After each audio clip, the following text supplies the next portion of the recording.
o Espírito Santo em cada era. Apocalipse capítulo 2, verso 11.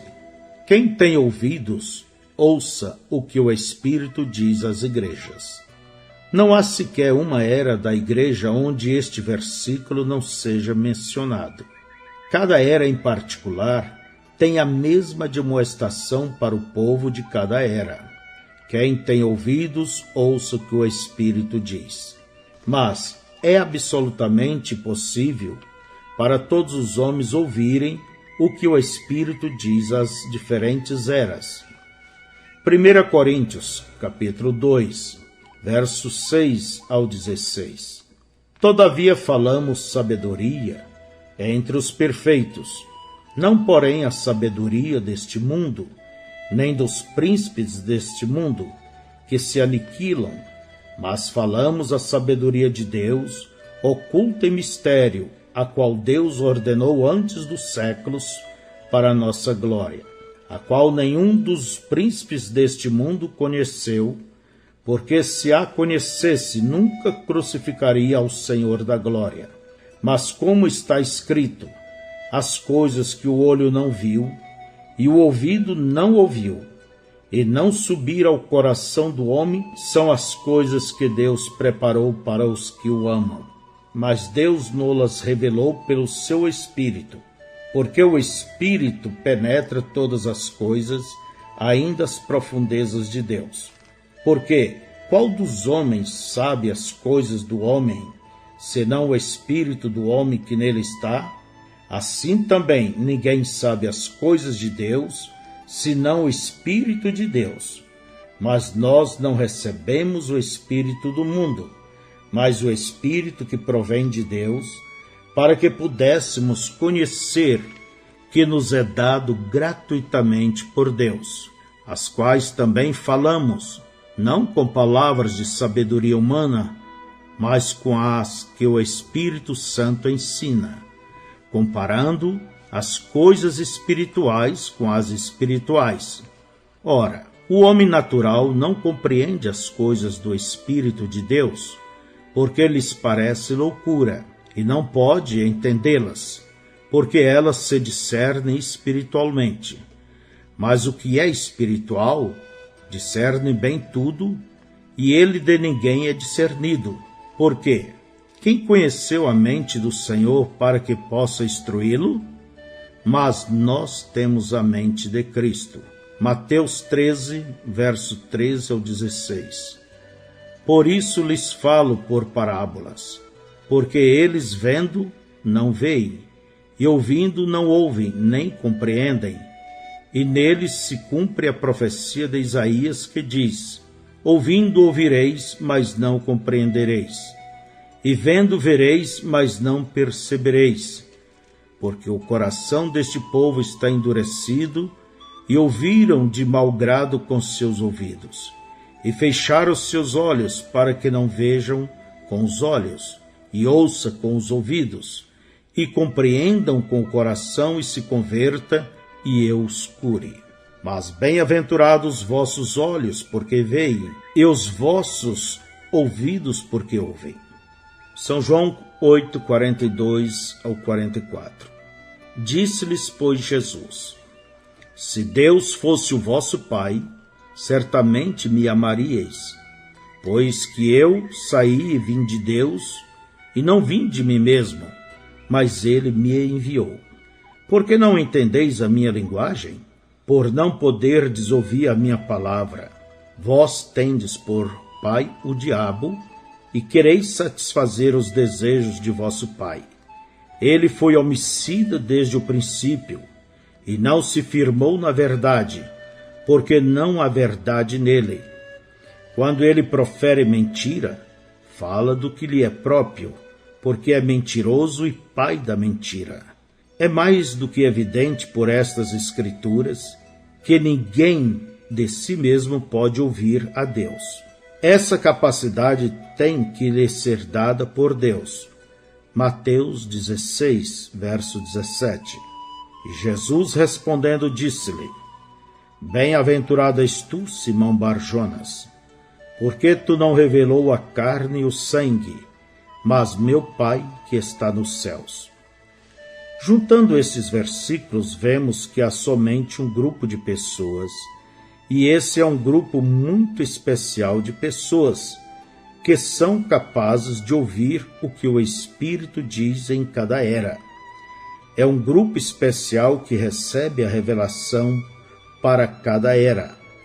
Esse grupo é de Deus, porque o grupo que não pode ouvir não é de Deus. João 8, 42 ao 44. O grupo que pode e de fato ouve o que o Espírito está dizendo e recebe a revelação disso é o grupo descrito em 1 Coríntios capítulo 2, versos 6 ao 16. Eles são os que têm o Espírito de Deus. Eles são os que nasceram de Deus. Eles são batizados no corpo do Senhor Jesus Cristo por seu Espírito. Eles são batizados com o Espírito Santo. Para salientar ainda mais o que acabamos de dizer, e também para usar uma escritura que deveríamos ter em mente enquanto falamos acerca de quem é que é batizado com o Espírito Santo. Veja o que Jesus diz em João capítulo 6, verso 45. Está escrito nos profetas, e serão todos ensinados por Deus. Volte, porém, a Isaías 54, verso 13. De onde isto foi tirado, e assim se lê: e todos os teus filhos serão discípulos do Senhor. Os todos de Deus são os filhos de Deus. Assim é que a evidência de ser um verdadeiro filho de Deus, aquele sobre quem o Espírito veio e em quem habita, é novamente apresentada como um que aprende a palavra pelo Espírito Santo. Agora, você pode começar a ver porque as línguas não são a evidência de ser batizado com o Espírito Santo. Não é dito em nenhuma era que quem tem língua diga o que o Espírito está dizendo. Isso põe de lado as línguas, interpretação delas e profecia, etc., como uma evidência. A evidência é ouvir o que o Espírito diz. O Espírito está falando, sim. O Espírito está ensinando.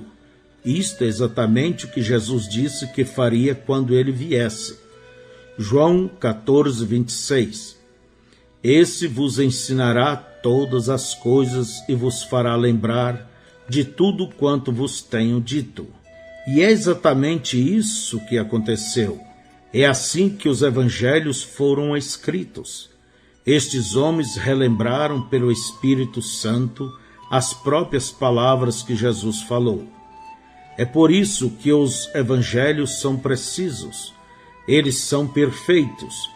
Mas o Espírito não somente trouxe todas as coisas às suas mentes, mas ele ensinou-lhes mais sobre a verdade que eles já tinham.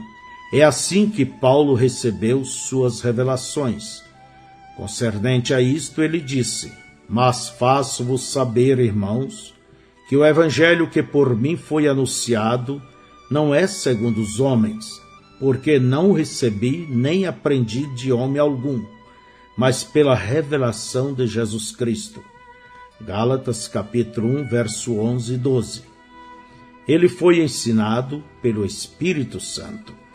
Um dia, quando Jesus estava na terra, certo homem importante veio visitá-lo. Este homem disse: Rabi, bem sabemos que és mestre enviado de Deus. Mas você vai notar que Jesus o interrompeu abruptamente.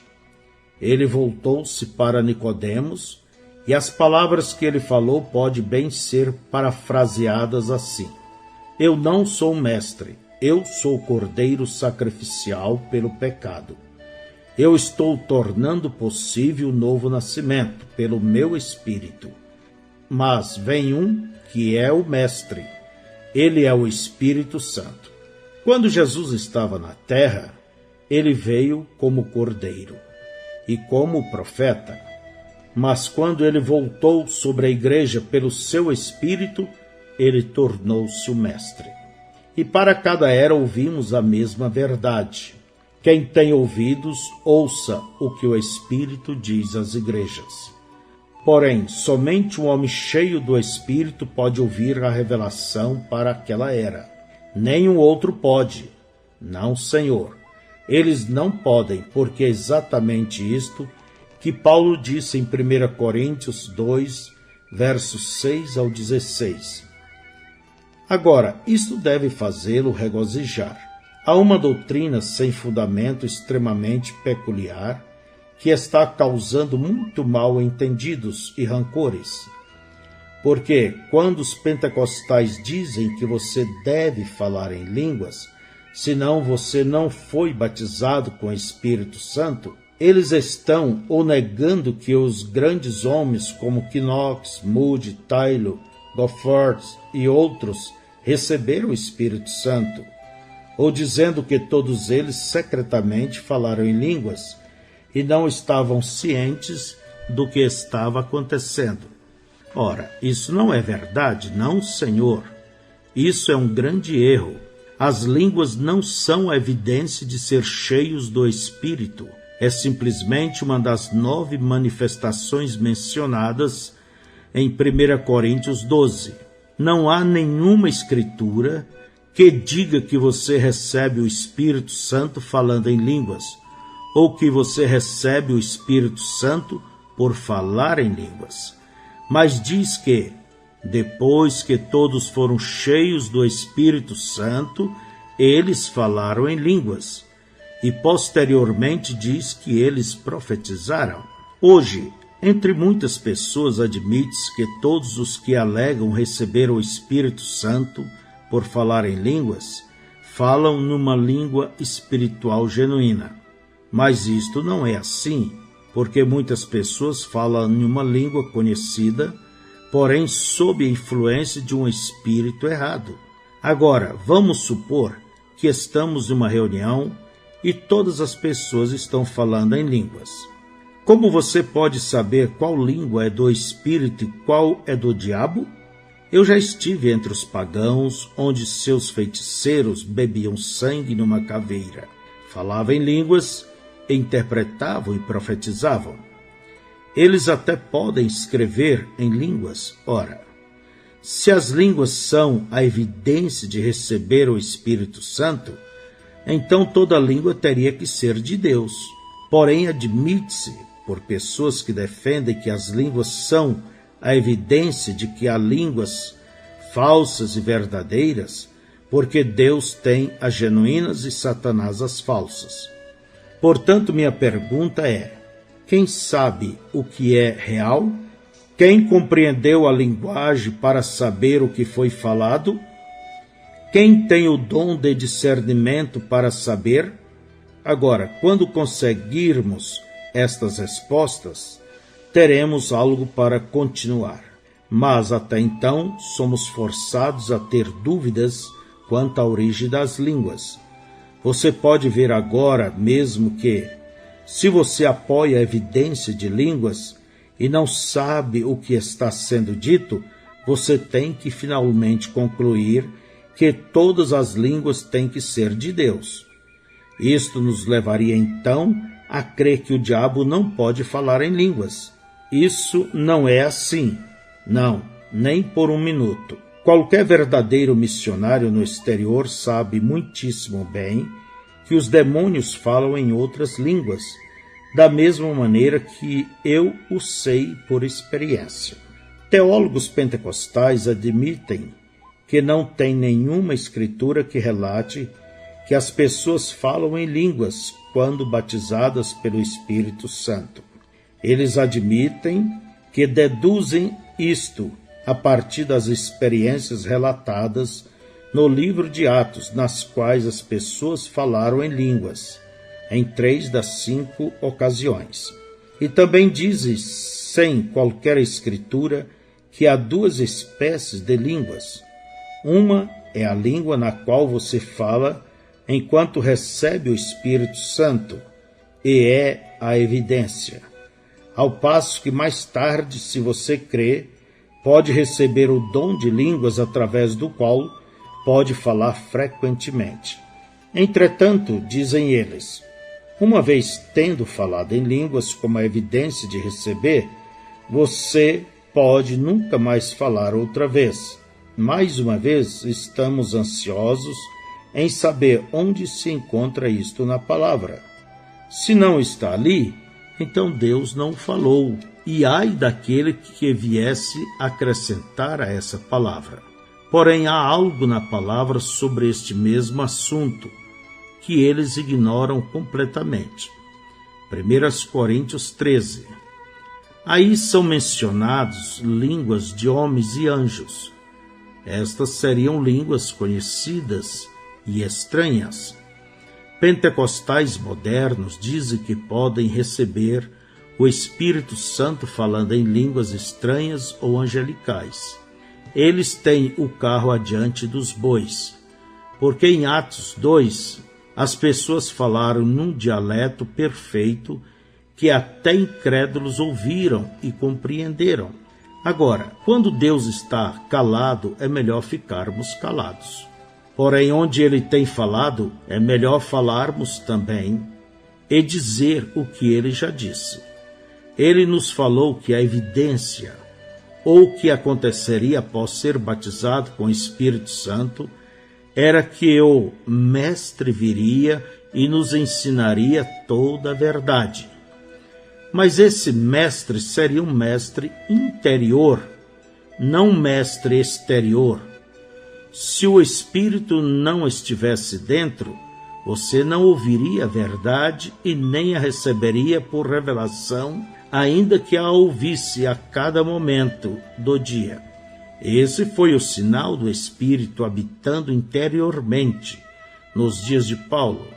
Aqueles que eram cheios do Espírito Santo ouviam a palavra, recebiam-na e viviam por ela. Aqueles que não tinham o Espírito ouviam-na apenas como homens carnais. Punha-lhe uma interpretação errada e entrava em pecado.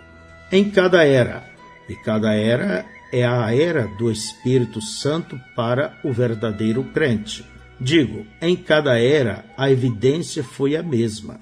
Aqueles que tinham o Espírito, o Mestre, ouvia a palavra, e esse Espírito neles tomavam a palavra e a ensinava, a revelava. E eles eram do grupo que ouvia o mensageiro e sua mensagem e a tomava e a vivia. Eu sei que é uma grande tentação referir-se ao dia de Pentecostes e também ao dia em que o Espírito Santo caiu na casa de Cornélio, e então estabelecer estas duas experiências idênticas como a evidência do batismo do Espírito Santo. Porém, em cada ocasião, as línguas foram entendidas pelos ouvintes. Isso está muito longe da moderna Babel de confusão das reuniões pentecostais.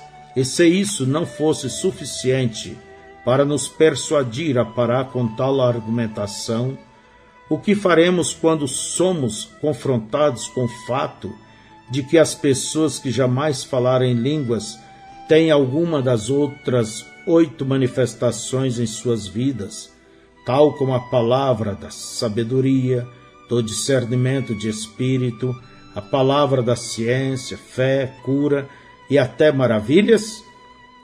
E esta observação é ainda mais interessante, tendo em vista que línguas é o menor dos 9 dons. Portanto, quando vemos pessoas que não falam, nem jamais falaram em línguas, exercitarem dons maiores do que aqueles que falam em línguas, temos que desprezar completamente tal doutrina, ainda mais do que antes. Assim você pode ver agora que não podemos permitir-nos dizer o que a Bíblia não disse, quando a Escritura nos ensina que a obra do Espírito Santo é a manifestação dessa bendita pessoa, é trazer a verdade de cada era para a verdadeira semente dessa era. Então sabemos que o Espírito tem que estar morando na pessoa, ou ela não pode receber a verdade para essa hora. Amém. Isso é exatamente correto. E se estas eras trazem algo à luz, elas seguramente trazem à luz e confirmam esta verdade. Agora, antes de deixarmos este assunto, quero deixar bem claro o que o batismo do Espírito Santo é de acordo com a palavra. Não de acordo comigo e nem de acordo com você. Tem que ser de acordo com assim diz o Senhor, ou somos guiados falsamente. Amém. Para começar, você notará que em minhas reuniões, quando termino de pregar um culto evangelizante ou alguma mensagem de ensinamento, eu lanço a rede e solicito uma resposta das pessoas. Eu lhes peço para vir à frente e receber o Espírito Santo. Meus amigos pentecostais, ao me ouvirem dizer isto, creio que eu estou convidando as pessoas para virem à frente para serem batizadas com o Espírito Santo, porque já nasceram de novo. Assim, quando convido aqueles que são cheios do Espírito para virem e lidarem com aqueles que responderam ao convite para receber o Espírito, estes prezados vêm à frente e lidam com as pessoas de maneira tal a encorajá-las a renderem-se a Deus e crerem em falar em línguas.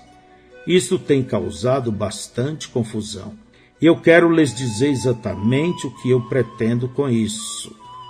Eu pretendo que o pecador venha à frente e nasça de novo, o que é ser batizado no corpo de Cristo pelo Espírito Santo, que é exatamente o que aconteceu no Pentecostes, quando a igreja foi iniciada. Em outras palavras, nascer do Espírito é ser verdadeiramente batizado com o Espírito Santo. É uma única e mesma coisa. Agora, eu compreendo que vai ser confuso por um momento aqui, porquanto a maioria das pessoas sabe que fui ordenado um pregador batista e tenho constantemente declarado que os batistas têm errado ao dizerem que você recebe o Espírito Santo quando crê, porque não é assim. Você o recebe depois que crê. Atos 19, verso 2 ao 6. Disse-lhes: recebeste vós já o Espírito Santo quando, na versão do rei Tiago, em lugar de quando lês depois que crestes? E eles disseram-lhe: nós nem ainda ouvimos que haja Espírito Santo. Perguntou-lhes então: em que sois batizados então? E eles disseram: no batismo de João. Mas Paulo disse: certamente João batizou com o batismo do arrependimento, dizendo ao povo que cresce no que após ele havia de vir, isto é, em Jesus Cristo. E os que ouviram foram batizados em nome do Senhor Jesus. E, impondo-lhes Paulo as mãos, veio sobre eles o Espírito Santo, e falavam línguas e profetizavam. Aí está. Paulo perguntou: recebeste depois que? Não quando crestes. E há uma grande diferença aí, porque é depois que cremos que recebemos. Efésios 1, verso 13. É uma exata repetição daquilo que aconteceu em Éfeso, de acordo com Atos 19. Em quem também vós estáis, depois que ouvistes a palavra da verdade, o evangelho da vossa salvação, e, tendo nele também crido, não quando crestes, fostes selados com o Espírito Santo da promessa. Agora, aqui está o meu ponto de vista. Muitos de nossos modernistas e até nossos fundamentalistas, assim chamados, creem para a salvação num certo tempo específico, que em muitos casos é chamado tomando uma decisão. E isto tem sido chamado recebendo a Cristo ou nascendo de novo. Ora, receber o Espírito Santo é receber seu Espírito. Receber seu Espírito é nascer de novo. Receber seu Espírito é ser batizado com o Espírito Santo. Amém. Estas pessoas creem. Isso é maravilhoso. Mas elas param aí. Você recebe o Espírito Santo depois que crê. Tem sido sempre assim e sempre será. A primeira palavra de instrução às pessoas foi dada por Pedro no Pentecostes. E ele disse: arrependei-vos e cada um de vós seja batizado em nome de Jesus Cristo, para perdão dos pecados, e recebereis o dom do Espírito Santo. Porque a promessa vos diz respeito a vós e vossos filhos e a todos os que estão longe, a tantos quantos Deus nosso Senhor chamar. Estas instruções vieram como uma resposta direta de Pedro, relativa ao que realmente acontecera no Pentecostes. O que aconteceu foi que Deus, de acordo com Joel, estava derramando o seu Espírito prometido sobre toda a carne. Ele não fora derramado antes desse tempo, ou dado antes desse tempo. Este era o tempo. Porém, isto devia vir de agora em diante por arrepender-se, ser batizado no nome do Senhor Jesus Cristo, e então Deus estaria obrigado a encher aqueles que viessem. Pedro, ou qualquer um dos apóstolos, jamais disse: necessário vos é nascer de novo e depois ser cheio do Espírito. Este é o padrão de experiência com relação a receber o Espírito Santo. Observe atentamente a vez seguinte em que o Espírito caiu sobre as pessoas. Atos capítulo 8, versos 5 ao 17. E descendo Filipe à cidade de Samaria, lhes pregava a Cristo, e as multidões unanimemente prestavam atenção ao que Filipe dizia, porque ouviam e viam os sinais que ele fazia, pois que os espíritos imundos saíam de muitos que os tinham, clamando em alta voz, e muitos paralíticos e coxos eram curados. E havia grande alegria naquela cidade. E estava ali um certo homem chamado Simão, que anteriormente exercera naquela cidade a arte mágica, e tinha iludido a gente de Samaria, dizendo que era uma grande personagem, a qual todos atendiam, desde o mais pequeno até ao maior, dizendo: este é a grande virtude de Deus. E atendiam-no a ele, porque já desde muito tempo os havia iludido com artes mágicas. Mas, como cresce em Filipe, que lhes pregavam acerca do reino de Deus e do nome de Jesus Cristo, se batizavam tanto homens como mulheres, e creu até o próprio Simão. E sendo batizado, ficou de contínuo com Filipe. E vendo os sinais e as grandes maravilhas que se faziam, estava atônito. Os apóstolos, pois, que estavam em Jerusalém, ouvindo que Samaria recebera a palavra de Deus, enviaram para lá Pedro e João, os quais, tendo descido, oraram por eles, para que recebessem o Espírito Santo, porque sobre nenhum deles tinha ainda descido, mas somente eram batizados em nome do Senhor Jesus. Então lhes impuseram as mãos e receberam o Espírito Santo.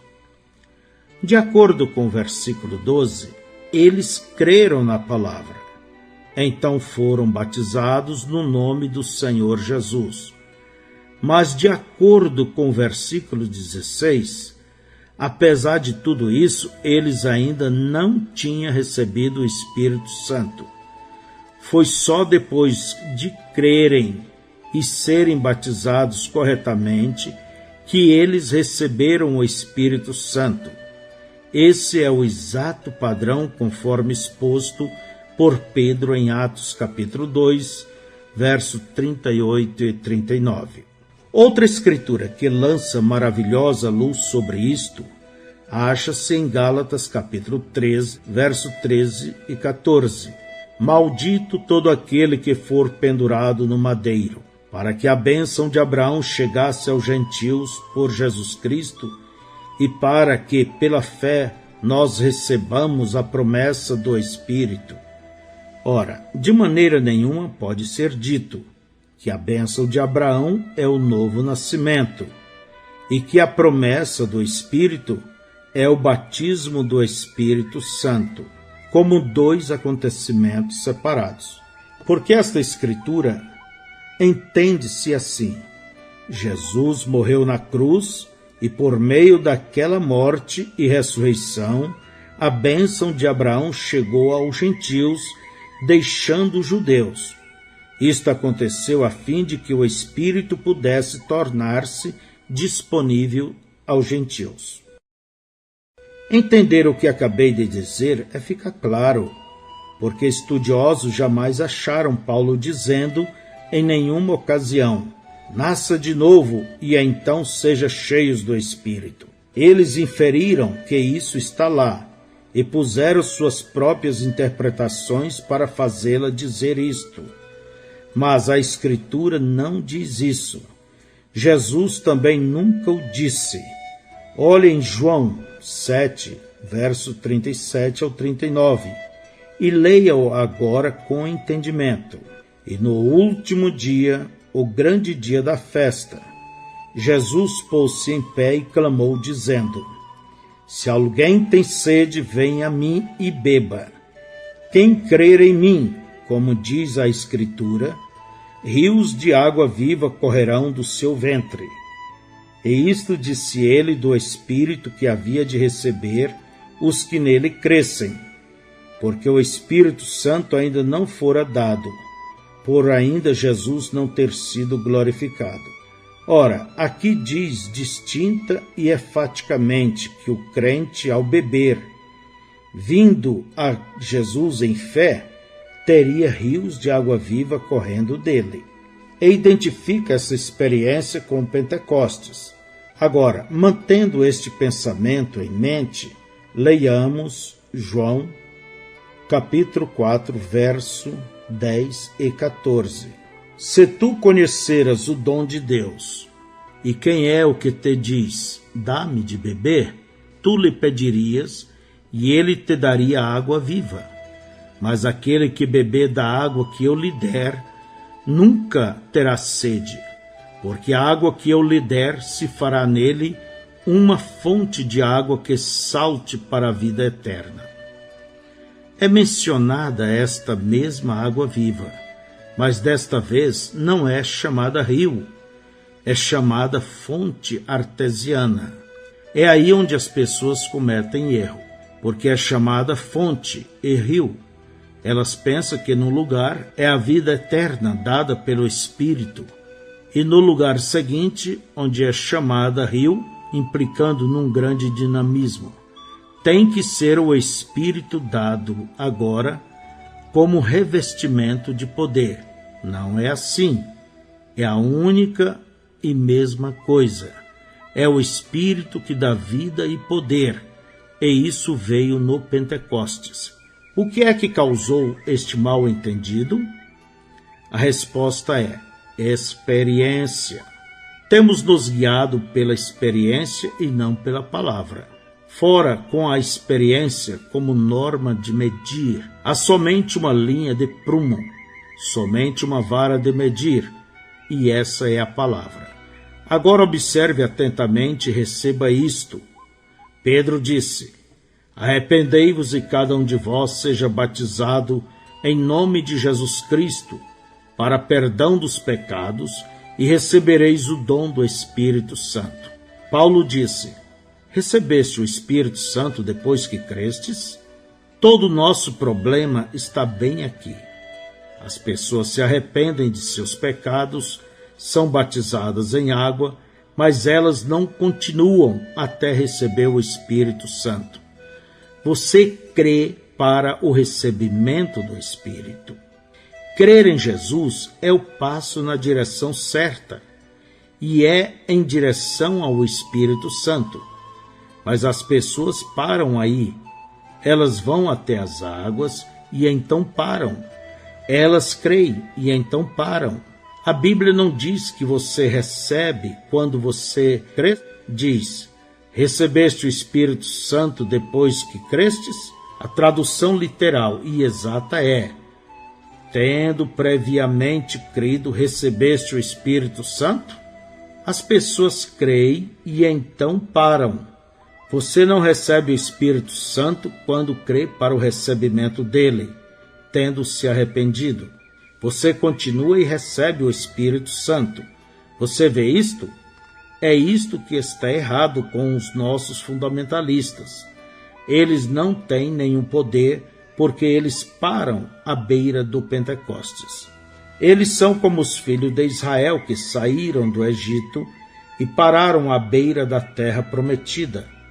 Ora, aqueles filhos de Israel deixaram o Egito com cerca de 2 milhões de pessoas. Todos eles peregrinaram juntos, todos viram os mesmos milagres de Deus, todos participaram do mesmo maná e da mesma água da rocha ferida, todos seguiram a mesma nuvem de dia e a coluna de fogo à noite.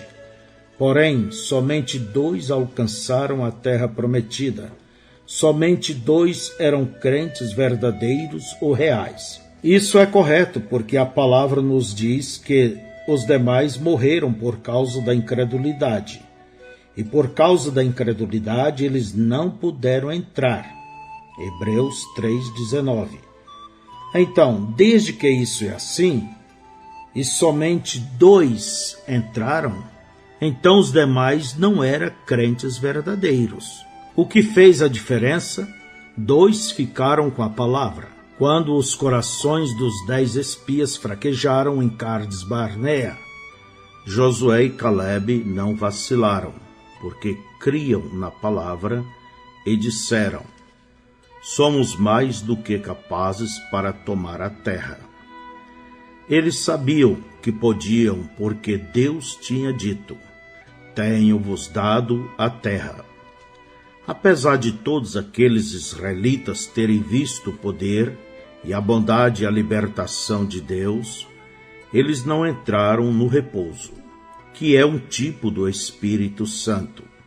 Portanto, você pode ver agora mesmo que muitos poucos crerão até o ponto de receberem o Espírito Santo.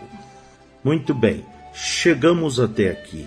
Agora eu quero ir mais adiante, e ao fazê-lo sei que vou suscitar algumas emoções, mas isso é algo pelo qual não sou responsável.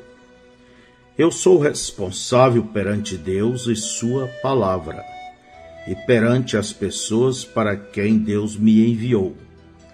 Tenho que ser fiel em tudo que Ele me dá para dizer.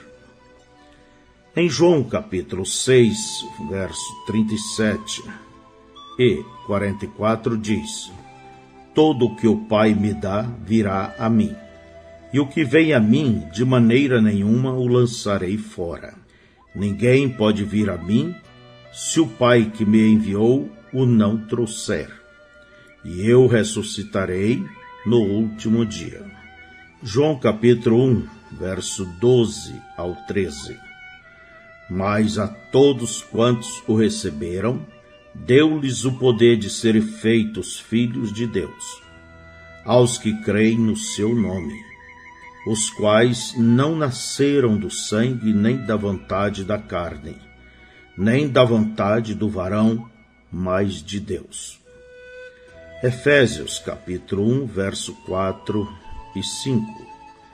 Como também nos elegeu nele antes da fundação do mundo, para que fôssemos santos e irrepreensíveis diante dele em caridade, e nos predestinou para filhos de adoção por Jesus Cristo, para si mesmo, segundo o beneplácito de sua vontade. Agora, sem nos envolvermos muito com o assunto da soberania de Deus, pois isso exigiria um livro só sobre isso, deixe-me salientar aqui que, de acordo com estes versículos, Jesus Cristo está escolhendo sua própria noiva do mesmo modo que os homens escolhem suas noivas hoje. A noiva hoje não decide simplesmente que vai tomar um certo homem por esposo. Não, Senhor. É o noivo que decide e escolhe uma certa mulher para ser sua noiva. João capítulo 15, verso 16. Não me escolhestes, vós a mim, mas eu vos escolhi a vós. Ora, de acordo com a palavra de Deus, a noiva foi escolhida antes da fundação do mundo. Esta escolha da noiva foi proposta em si mesma. Efésios capítulo 1, verso 9, e em Romanos capítulo 9, verso 11 diz: para que o propósito de Deus segundo a eleição ficasse firme. Você não pode lê-lo de nenhuma outra maneira. O propósito íntimo, o eterno propósito de Deus para tomar uma noiva de sua própria escolha. E esse propósito estava em si mesmo. E sendo eterno, foi decretado antes da fundação do mundo. Observem atentamente agora e veja isto. Antes mesmo que houvesse uma partícula de poeira estelar, antes que Deus fosse Deus, Deus é objeto de adoração e ninguém estava lá para adorá-lo. Portanto, naquele tempo, ele era apenas potencialmente Deus. E ele fosse apenas conhecido como Espírito Eterno, a noiva já estava em sua mente, sim. Ela existia em seus pensamentos. E o que você me diz a respeito desses pensamentos de Deus? Eles são eternos, não são? Os eternos pensamentos de Deus. Deixe-me lhe perguntar. São eternos pensamentos de Deus? Se você pode ver isto, você verá muitas coisas. Deus é imutável, tanto em essência como em conhecimento. Já estudamos e provamos isso. Deus é infinito em suas habilidades. Portanto, ele como Deus deve ser onisciente. Se ele é onisciente, então ele não está agora aprendendo, nem está tomando conselho até consigo mesmo, nem está em nenhum tempo acrescentando ao seu conhecimento. Se ele pode acrescentar ao seu conhecimento, então ele não é onisciente. O melhor que poderíamos dizer é que algum dia ele será, mas isso não é escriturístico. Ele é onisciente. Ele jamais teve um novo pensamento acerca de algo, porque todos os seus pensamentos, ele sempre os teve e sempre terá, e conhece o fim desde o princípio, porque ele é Deus. Por conseguinte, os pensamentos de Deus são eternos. Eles são reais. Eles não são simplesmente como um homem com um projeto que traçou e que um dia será traduzido em substância e forma. Mas eles já são reais e eternos. É parte de Deus. Veja como isto funciona. Deus sempre teve seus pensamentos quanto a Adão. Adão, como seus pensamentos ainda não estavam expressos, o Salmo 139, verso 15 e 16, lhe dará uma pequena ideia disto. Os meus ossos não te foram encobertos, quando no oculto fui formado e entretecido como nas profundezas da terra.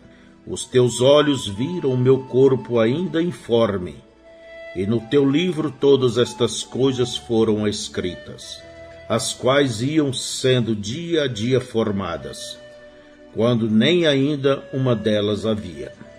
Isso, como eu disse, não foi escrito acerca de Adão, mas lhe dar uma ideia e o conhecimento de que o pensamento estava lá em sua mente, e esse pensamento era eterno e tinha que ser expresso. Assim, quando Adão foi formado do pó da terra e seu ser espiritual criado por Deus, então Adão tornou-se o pensamento de Deus expresso, e aqueles pensamentos eternos estavam agora manifestos. Nós poderíamos percorrer os séculos. Encontramos um Moisés, um Jeremias, um João Batista, e cada um deles era o pensamento eterno de Deus expresso em sua época. Então chegamos a Jesus, o Logos. Ele era o perfeito e completo pensamento expresso e tornou-se conhecido como a Palavra. É isso que ele é e será para sempre. Ora, é dito que ele nos elegeu nele, Jesus, antes da fundação do mundo. Isto significa que estávamos bem ali com ele na mente e nos pensamentos de Deus antes da fundação do mundo. Isso dá uma qualidade eterna aos eleitos. Você não pode escapar disso. Deixe-me introduzir um pensamento aqui. Até nosso nascimento natural é baseado na eleição. Os ovários femininos produzem muitos e muitos óvulos. Mas por que é que num determinado tempo um determinado óvulo desce e não outro? E então, entre o esperma masculino, por alguma razão desconhecida, um determinado germe se incorpora ao óvulo, e os outros que poderia ter se incorporado com a mesma facilidade, ou tinha até uma melhor oportunidade de assim fazê-lo, não o fizeram e pereceram. Há uma inteligência por detrás de tudo isto. Caso contrário, o que determina se um bebê é menino ou menina, loiro ou moreno, de olhos claros ou escuros, etc., com estas ideias em mente, pense em Josué e Calebe. Não disse Jesus em João, capítulo 6, verso 49, vossos pais comeram maná no deserto e morreram. Aqueles pais que morreram foram necessários como os antepassados das pessoas a quem Jesus estava falando. Eles pereceram, embora estivessem na eleição de Deus naturalmente, como Josué e Calebe estava espiritualmente. Só para continuar, estes eleitos não eram apenas os pensamentos eternos de Deus que deveriam ser expressos na carne no seu devido tempo, mas estes mesmos eleitos são chamados por outro nome. Romanos 4,16.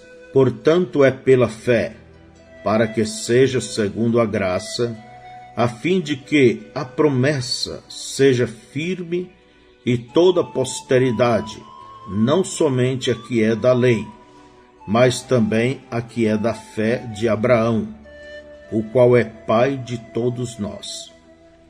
Romanos 9, do verso 7 ao 13. Nem por serem descendência de Abraão são todos filhos, mas em Isaque será chamada a tua descendência, isto é, não são os filhos da carne que são filhos de Deus, mas os filhos da promessa são contados como descendência. Porque a palavra da promessa é esta: por este tempo virei e Sara terá um filho. E não somente esta, mas também Rebeca, quando concebeu de Isaque, nosso pai, porque não tendo eles ainda nascido, nem feito bem ou mal, para que o propósito de Deus, segundo a eleição, ficasse firme, não por causa das obras, mas por aquele que chama. Foi-lhe dito a ela: o maior servirá ao menor. Como está escrito, amei Jacó e aborreci Esaú. Gálatas 3,16. Ora, as promessas foram feitas a Abraão e à sua posteridade. Não diz, e às posteridades, como falando de muitas, mas como de uma só, e a sua posteridade, que é Cristo. Gálatas 3:29. E, se sois de Cristo, então sois descendência de Abraão e herdeiros conforme a promessa. De acordo com Romanos capítulo 4, verso 16, encontramos que Deus deu uma promessa segura a toda a posteridade de Abraão, e Paulo coloca a si mesmo e a todos os crentes sob esta designação, porque diz: Abraão, o qual é pai de todos nós. Depois ele continua, não apenas para restringir sua definição, mas antes finalizá-la, porque em Gálatas 3 ele identificou a posteridade singular com Jesus e incluiu os filhos descendentes como filhos da promessa, e a promessa como tendo a ver com eleição ou escolha de Deus. E isso é exatamente o que temos falado. Estes que são da descendência real são os eleitos de Deus, são os predestinados, pré-conhecidos de Deus, e estavam na mente de Deus e em seus pensamentos. Em linguagem bem clara, a verdadeira noiva de Cristo estava eternamente na mente de Deus, embora não expressa até que cada um surgisse no tempo designado e decretado. Quando cada membro surgiu, ele tornou-se expresso e tomou seu lugar no corpo. Assim, esta noiva é a literal noiva semente da palavra falada. E embora ela seja feminina em designação, é também chamada de o corpo de Cristo. É bastante evidente que ela deva ser chamada assim, pois ela foi predestinada nele. Veio da mesma fonte, era eterna com ele, e está agora manifestando a Deus em um corpo de muitos membros, ao passo que Deus, outrora, foi manifesto em um membro, a saber, nosso Senhor Jesus Cristo. Pois bem, aqui estamos chegando a uma conclusão. Assim como o Logos, Deus, eterno, foi manifesto no Filho, e em Jesus habitava corporalmente toda a plenitude da divindade, e aquele ser eterno era o Pai manifestado em carne, e por isso ganhou o título de Filho. Assim também nós, eternos em seus pensamentos, na nossa vez nos tornamos a semente da palavra falada, composta de muitos membros, manifestada na carne, e aqueles pensamentos eternos agora manifestos na carne são os filhos de Deus. Assim como somos chamados, nós não nos tornamos semente pelo nascimento, nós éramos semente e, portanto, renascemos, porque somente os eleitos podem renascer. A razão pela qual podemos ser vivificados é porque éramos semente. No que não é semente, não há nada para vivificar. Mantenha isto atentamente em sua mente. Agora considere o próximo passo. Redimir significa comprar de volta, restaurar ao dono original. Deus, por sua morte, o sangue derramado, comprou de volta os seus. Ele comprou de volta a noiva semente da palavra falada. As minhas ovelhas ouvem a minha voz, palavra, e elas me seguem. Você sempre foi uma ovelha. Você nunca foi um porco ou um cachorro transformado numa ovelha. Isso é impossível, porque cada espécie de vida produz a mesma espécie e não há mudança na espécie. Assim como estávamos nos pensamentos de Deus, e então fomos expressos na carne. Tinha que chegar um dia quando ouviríamos a sua voz, a palavra, e ao ouvir essa voz, tomamos consciência de nosso Pai nos chamando, e reconhecemos que somos filhos de Deus. Ouvimos sua voz e clamamos como fez o filho pródigo: salva-me, ó meu pai, estou retornando a ti. Um filho de Deus pode passar um longo tempo até reconhecer que é um filho. De fato, muitos verdadeiros cristãos são como a história da águiazinha que foi chocada debaixo de uma galinha. Você sabe que a águia é um tipo do verdadeiro crente. Bem, um fazendeiro pegou um ovo de um ninho de águia e o colocou debaixo de uma galinha. No devido tempo, todos os ovos debaixo da galinha eclodiram. Os pintainhos entendiam-se bem com a mãe galinha, mas aquela águiazinha não podia compreender o cacarejar e o ciscar em busca de alimento no monte de esterco. Ela conseguia levar a vida, porém estava bastante confusa acerca daquilo tudo. Mas, um dia lá de cima, nos ares, a águia-mãe que tinha posto o ovo avistou aquela águiazinha no chão. Ela lançou-se para baixo com tremenda velocidade e gritou com toda a sua voz para ela subir voando a encontrá-la.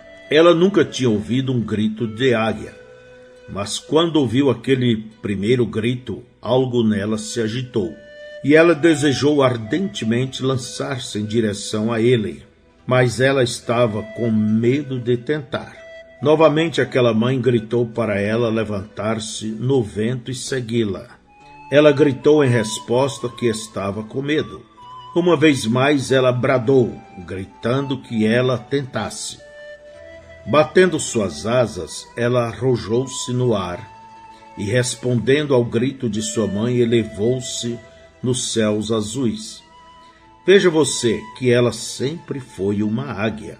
Ela agiu como uma galinha por um pouco de tempo, mas não podia estar satisfeita.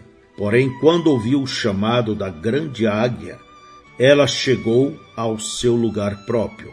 E uma vez que um verdadeiro filho de Deus ouve o grito do Espírito pela palavra, ele também se dará conta de quem ele é e correrá para o grande profeta águia e estará com ele para sempre assentado em lugares celestiais em Cristo Jesus. Agora vem nossa triunfal pedra de coroa no batismo do Espírito Santo. Gálatas 4, verso 4 ao 7. Mas vindo a plenitude dos tempos, Deus enviou seu Filho nascido de mulher, nascido sob a lei, para remir os que estavam debaixo da lei, a fim de recebermos a adoção de filhos. E porque sois filhos, Deus enviou aos nossos corações o Espírito de seu Filho que clama: Abba, Pai. Assim que já não és mais servo, mas filho, e se és filho, és também herdeiro de Deus por Cristo. Aí está, Jesus Cristo veio, morreu na cruz e realizou a redenção, restaurando ao dono original por meio de compra ou pagando o preço. E desse modo nos estabeleceu como filhos. Ele não nos fez filhos porque já éramos filhos, mas ele nos estabeleceu como filhos. Pois, enquanto estávamos no mundo, na carne, não podíamos ser reconhecidos como seus filhos. Nós éramos mantidos cativos pelo diabo. Porém, éramos filhos, apesar de tudo. E ouça isto: e porque sois filhos, Deus enviou aos vossos corações o Espírito de seu Filho, por meio do qual clamamos: Pai, Pai. Sobre quem desceu o Espírito no Pentecostes? Filhos. Em Corinto, sobre filhos enquanto eles ouviam a palavra. O que é o batismo do Espírito Santo? É o Espírito batizando você no corpo de Cristo. É o novo nascimento. É o Espírito de Deus entrando e enchendo-o após você ter se arrependido, tendo ouvido sua palavra, e ter sido batizado nas águas como uma indagação de uma boa consciência para com Deus. O que acabamos de expor seria muito mais fácil de todos compreenderem se todos crescem na doutrina da unicidade da divindade, porque não há 3 pessoas na divindade, mas uma. Desse modo, nós não nascemos de novo com o entrar do Espírito de vida de Jesus, e então depois disso o Espírito Santo entrar para nos dar poder. Se isso fosse verdade, por que estamos desonrando o Pai, não lhe dando uma parte em nossa salvação completa? Porque se a salvação vem do Senhor, e há 3 senhores, então ele, Pai, deve ter algo a fazer também. Mas certamente pode-se ver que Jesus deixou bem claro que ele e apenas ele é Deus. E é ele e apenas ele que está entrando no crente. João capítulo 14, verso 16 diz que o Pai enviará outro Consolador. Mas o versículo 17 diz que ele, Jesus, habitava com eles e estariam neles mais tarde. No versículo 18, ele diz que voltaria para eles. No versículo 23, falando aos discípulos, ele disse: viremos, Pai e Filho, para ele. Por conseguinte, é o Pai, Filho e Espírito Santo, todos entrando de uma vez, porque é uma pessoa abrangendo a divindade. Esse advento aconteceu no Pentecostes. Não há 2 vindas do Espírito, apenas uma. O problema é que as pessoas não conhecem a real verdade e simplesmente creem em Jesus para a remissão de pecados, porém nunca continuam até receber o Espírito. Antes de encerrar este assunto, eu sei que há uma pergunta em sua mente. Você vai querer saber se eu creio na doutrina da pré-existência. Eu não creio nessa doutrina mórmon da pré-existência de almas, tanto quanto não creio em reencarnação nem na transmigração de almas. Seja cuidadoso aqui e veja isto. Não é a pessoa que vem predestinada eternamente de Deus. É a palavra ou semente. É isso, lá atrás no passado, longe demais para a mente humana alcançar, o Deus eterno, com pensamentos eternos, pensou e decretou: amei a Jacó e aborreci Esaú. Romanos 9, verso 13. E nem tinha nascido e nem feito bem ou mal. Veja, era o pensamento. E depois esse pensamento foi expresso, e Deus comprou de volta a Jacó, porque somente Jacó era semente. Apenas Jacó tinha semente. É por isso que tinha respeito à primogenitura e ao pacto de Deus.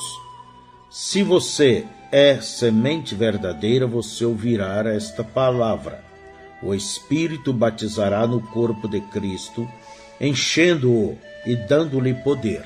E você receberá a palavra para o seu dia e sua era. Você vê quão clara se torna a verdadeira evidência quando a palavra lhe é revelada? Observe novamente. Jesus era semente real. Ele viveu num corpo humano. Quando o Espírito chamou, o pensamento manifestado pela palavra, ele foi ao Jordão e ali foi batizado nas águas. Ao obedecer a palavra, o Espírito Santo veio sobre ele e a voz disse: este é meu filho amado, a ele ouvi. A voz não disse: este tornou-se meu filho. Jesus era o Filho. O Espírito Santo reconheceu como aquele Filho diante de todos. Então, tendo sido cheio assim, e o mesmo padrão conservou-se no Pentecostes sempre depois. Ele saiu em demonstração de poder, recebendo de Deus e proveniente de Deus a plena revelação para aquele dia. Ora, temos dito constantemente que a verdadeira evidência de ser batizado com o Espírito Santo é o crente receber a palavra para a era em que vive. Deixe-me mostrar-lhe mais claramente. As 7 eras, como apresentadas em Apocalipse, capítulo 2 e 3, abrange toda a duração da plenitude dos gentios, ou todo o tempo no qual Deus está tratando com os gentios para a salvação. Em cada particular era, sem exceção, é dita a mesma coisa ao abrir e encerrar a mensagem para a era. Ao mensageiro de Éfeso, Esmirna, Pérgamo, Tiatira, Sardo, Filadélfia, Laodiceia, escreve: isso diz aquele, etc. e etc. Quem tem ouvidos, ouça, singular, o que o Espírito diz às igrejas. Note aqui que Jesus, pelo Espírito, em cada era, dirige-se a somente uma pessoa com relação à palavra para aquela era. Somente o mensageiro em cada era recebe o que o Espírito tem a dizer para essa era. E esse mensageiro único é o mensageiro para a verdadeira igreja. Ele fala da parte de Deus às igrejas, através da revelação, tanto a verdadeira como a falsa. A mensagem é, portanto, transmitida a todos. Mas, embora seja transmitida a todos os que se acham em seu alcance, a mensagem é recebida individualmente por apenas um determinado grupo qualificado e de uma determinada maneira. Cada indivíduo desse grupo é um que tem a capacidade de ouvir o que o Espírito está dizendo através do mensageiro. Aqueles que ouvem não estão obtendo sua própria revelação privada, nem é um grupo obtendo sua revelação coletiva, mas cada pessoa está ouvindo e recebendo o que o mensageiro já recebeu de Deus. Agora, não ache estranho que este seja o caso, porque Paulo estabeleceu este padrão sob a mão de Deus. Somente Paulo tinha plena revelação para o seu dia, como foi evidenciado pelo seu confronto com os outros apóstolos, que admitiram que Paulo era o mensageiro profeta aos gentios para aquele dia.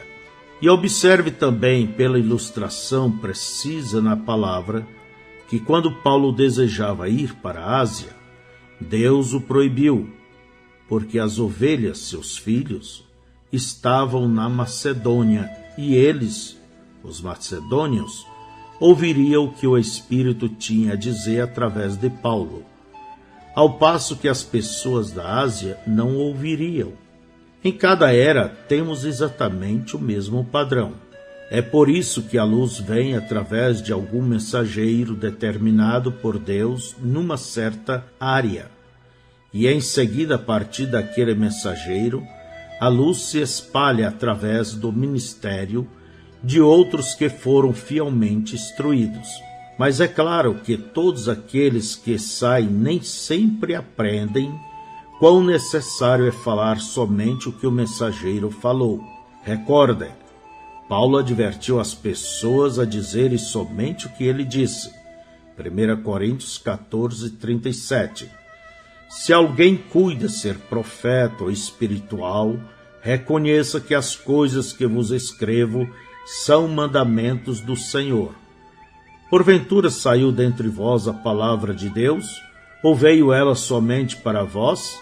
Eles acrescentam aqui, ou tiram ali, e logo a mensagem não é mais pura, e o avivamento se extingue.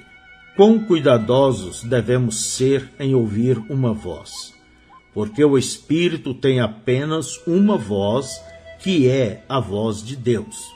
Paulo os admoestou a dizerem o que ele disse, assim como fez Pedro também.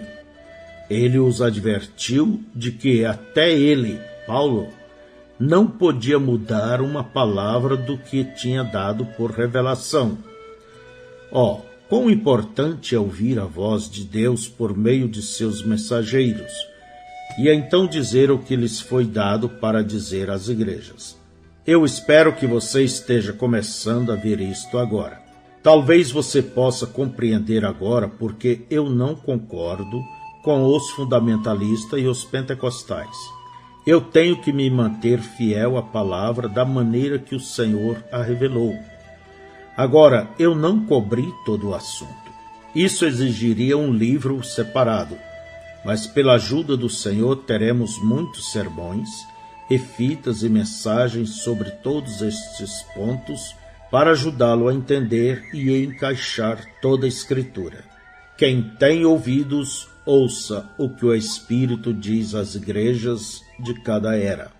Em cada era foi o mesmo clamor. Ouça o que o Espírito diz. Se você é cristão, você voltará ao que o Espírito está ensinando, isto é, a palavra desta era. Cada mensageiro para cada era pregará essa palavra. Cada avivamento novo e verdadeiro será por causa de homens que voltaram a palavra para a sua era. O clamor de cada era é a repreensão. Vocês deixaram a palavra. Arrependam-se e voltem à palavra. Desde o primeiro livro da Bíblia, Gênesis, até o último, Apocalipse, há um só motivo para o desagrado de Deus: deixar a palavra. E há um só remédio para reconquistar o seu favor: voltar à palavra. Na era de Éfeso, e nesta era, e em cada era que contemplarmos, veremos que isto é a verdade. E nesta última era, que é a nossa era, encontraremos o total escurecimento da palavra, a completa apostasia, terminando na grande tribulação. Se você é semente verdadeira, se é verdadeiramente batizado com o Espírito Santo, você estimará a sua palavra mais que o seu alimento necessário e anelará viver de toda palavra que procede da boca de Deus. Esta é a minha sincera oração por todos nós, que possamos ouvir o que o Espírito está nos trazendo da palavra hoje.